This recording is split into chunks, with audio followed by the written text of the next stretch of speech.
For years, the Nazi propaganda machine told its soldiers a specific lie. They claimed America was starving, broken, and on the verge of collapse. The historical records tell a very different story. When thousands of battle-hardened German soldiers arrived on American soil in 1943, what they saw left them completely speechless. And the weapon that finally broke their fighting spirit wasn't a bomb. It was a plate of food. This is the War Ledger, where we go past the headlines to the real history. What actually happened, the people who lived it, and what it still teaches us today. Over 378,000 German POWs were held in the United States during the war. Most of them expected brutal retaliation from their enemies. Instead, they stepped into a reality they outright refused to believe. Today, we are breaking down 7 things German POWs discovered in America. Details that completely shattered their deeply held worldview. And why this strange logistical quirk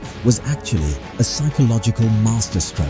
Let's start right at the docks. The year was 1943 and the tide was turning. In the scorching deserts of the North African front, the once unstoppable German war machine finally hit a wall. Tens of thousands of battle-hardened soldiers surrendered to Allied forces. For these exhausted men, the fighting was suddenly over, but their real psychological shock was just about to begin. The Allies faced a massive logistical nightmare right away. Where do you put hundreds of thousands of captured troops? Europe was an active war zone, starved of resources and space. So, the British and Americans made a highly unusual decision. They would ship the prisoners across the Atlantic Ocean, directly into the untouched homeland of the United States. For the German soldiers, this voyage was absolute terror. They were crammed deep into the hulls of transport ships, sailing through dark waters stalked by their own lethal U-boats. Every creak of the hull sounded like a death sentence. But the fear of the ocean was only half the story. These men were expecting a total nightmare waiting on land. They had been explicitly taught what happened to captured prisoners. They expected brutal interrogations, starvation, and a slow, painful death. Because that was exactly how their own military treated captives. Somewhere in that line was a teenager far from home, bracing himself for the absolute worst fate he could imagine. After weeks of agonizing dread, the transport ships finally slowed. The heavy steel doors opened to the blinding American sunlight. They braced for the worst, but the reality they stepped into defied all military logic. To understand their absolute shock, you have to understand the lie. For years, the Nazi propaganda machine heavily controlled the narrative. They dictated what these men read, heard, and believed about America. The story they were fed was a carefully constructed fiction. They were told that the United States was a starving nation. German reports claimed U-boats had completely paralyzed the entire American coastline. They were explicitly taught that New York City was in ruins,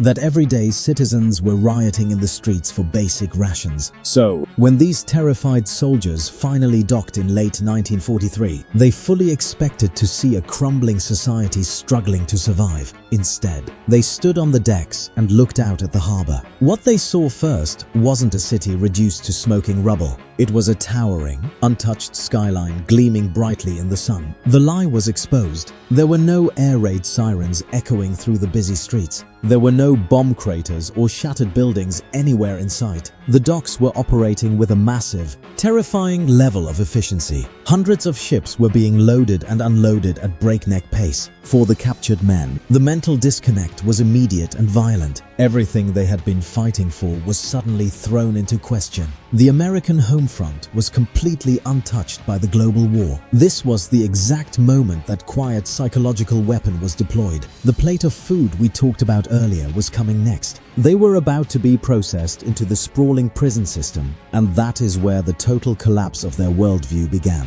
Let me walk you through the exact moments it happened. Here is what actually happened when they left the docks. In Europe, prisoners of war were moved in cattle cars, freezing, cramped wooden boxes with barely any room to breathe. The German soldiers expected the exact same brutal treatment here. Instead, they were directed towards standard American passenger trains. Many were loaded onto luxury Pullman sleeping cars. They sat on plush upholstered seats behind clean glass windows. It felt like a bizarre, cruel psychological joke. But the first real shock came when the sun set. As the trains rolled away from the major coastal cities, the German soldiers looked out at the glowing horizon. Back home, Germany had been under strict blackouts for years, hiding in the dark to survive endless Allied bombing raids. But American cities were lit up with bright streetlights everywhere. Neon signs and glowing windows stretched endlessly for miles. America wasn't hiding because they weren't afraid of the Luftwaffe. The sheer arrogance of the lights was deeply unsettling.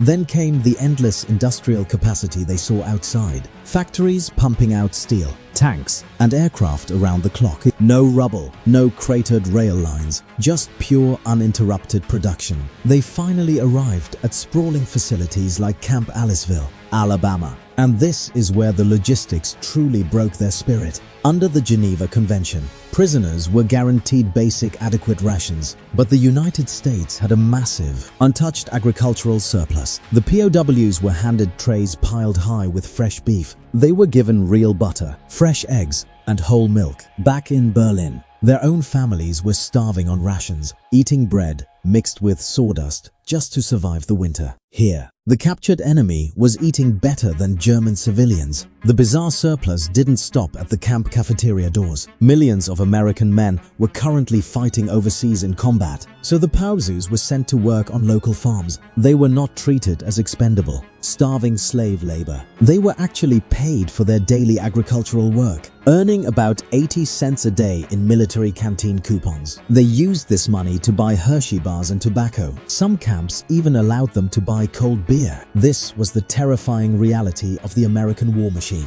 It wasn't just built on overwhelming artillery and heavy tanks. It was a mountain of abundance. These incredible logistical details were only the physical side. The real battlefield was happening quietly inside their minds. These weren't just statistics printed on dry military reports. They were teenagers, veterans, and deeply exhausted human beings. Most had spent years surviving in brutal desert conditions, living on moldy rations and deeply ingrained ideological pride. They considered themselves the invincible soldiers of the Reich. But that arrogant pride began to fracture almost immediately. Imagine the psychological weight of that first real meal. A young German soldier sitting down in a clean cafeteria, biting into soft white bread for the very first time, tasting fresh milk that his own family couldn't get. It wasn't just comfort. It was a devastating realization. If America had this much surplus to simply give away, how many resources did they have for the actual front line? The cognitive dissonance was incredibly painful for them to process. For years, they genuinely believed they were the superior force. They trusted the daily propaganda that America was collapsing. Now, they were surrounded by absolute, undeniable, physical proof. Their own political leaders had completely lied to them. The initial shock slowly turned into deep, bitter anger, not toward the American guards who were watching over them, but toward the fanatic regime that had sent them away. The physical security of the camps also deeply confused them. Many rural facilities barely had thick barbed wire fences, so why didn't these trained soldiers try to escape? Because there was nowhere to go that offered better conditions. Escaping meant returning to starvation and a clearly lost war. Some even struck up strange friendships with the local farmers, sharing lunches in the fields while their nations were fighting. They realized their bitter enemy was treating them with dignity. The ideology shattered. This profound mental shift didn't just stay inside the camps. It started bleeding back across the ocean to mainland Germany. And that leads us to the ultimate turning point. The United States military quickly realized exactly what was happening. They were holding a massive psychological weapon in their hands. Under the rules of the Geneva Convention,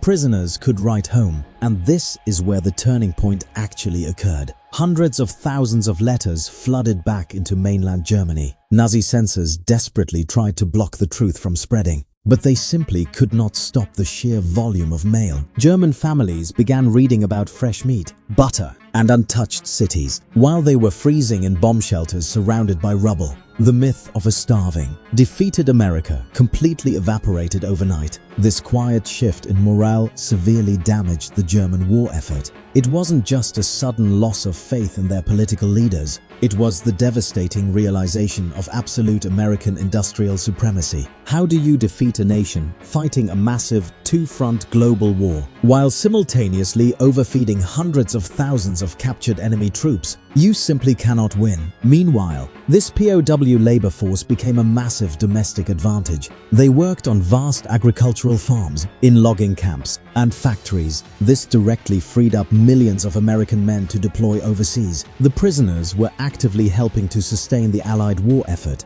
By the time the global conflict finally ended in 1945, the fanaticism of these captured soldiers had been entirely broken. Many of them actively requested to stay in the United States. They had seen the overwhelming reality of a free, prosperous nation. The German military was ultimately defeated by heavy bombs and artillery, but the dangerous ideology of these prisoners was dismantled by logistics. And that brings us to the most important part of this story. So what does this chapter of history actually teach us? We often measure military strength by the size of the guns, but strip away the hardware, and it comes down to one thing. The most devastating weapon of the Second World War was logistics. Fanaticism and extreme ideology can make soldiers fight very hard. Propaganda can convince an army they are completely invincible. But you cannot eat a political speech when you are starving. You cannot run a war machine on empty promises and lies. The German soldiers arrived in America completely brainwashed by their regime.